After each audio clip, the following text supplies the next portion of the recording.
येवल्यामध्ये mulching पेपरच्या सहाय्यानं कांदा लागवडीचा यशस्वी प्रयोग झाला।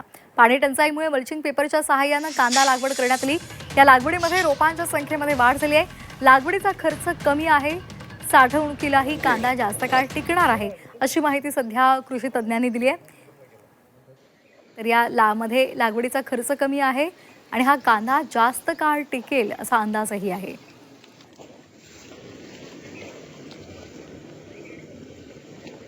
आपल्याला काय होणार आहे? या प्रयोगाचा फायदा असा झाला, आम्हाला पहिल्यापासूनच पाण्याचा दुष्काळ यावर्षी भाग असल्यामुळे, पाण्याची टंचाई असल्यामुळे आम्ही कृषी तज्ञांच्या सल्ल्याने यावर्षी मल्चिंग कांद्याचा प्रयोग घेतला आहे। याच्यात आम्हाला फवारणीचा खर्च अल्पात आला आहे। त्याच्यानंतर आम्ही जे खाद्य दिलं त्याला ते वेळेवर लागू झालंय। आता याच्यात अशी शाश्वती आली आहे की आम्हाला ॲव्हरेज परफेक्ट होईल आणि मजूर टंचाईचा सामना आम्हाला लागवडीच्या वेळेस वारंवार करावा लागतो। प्लांटेशन प्रॉपर होत नसल्यामुळे ॲव्हरेजची समस्या वारंवार येत होती। तर मल्चिंग कागदामुळे ॲक्युरेसी एकदम कंप्लीट आहे। प्लांटेशन प्रॉपर ठेवण्यात आलं आहे।